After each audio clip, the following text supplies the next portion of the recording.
का करबू काजल रागवानी औरी का करबू हमर पाली हो।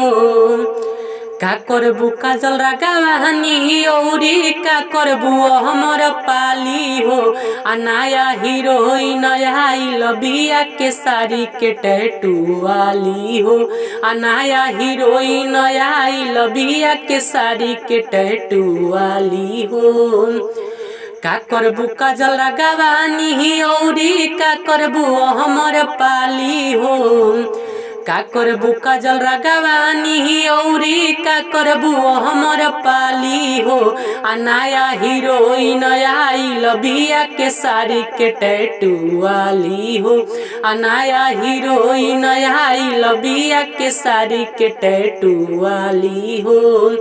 आ सबके पसंद बिया हीरोइन देखन प्याला वाली हो।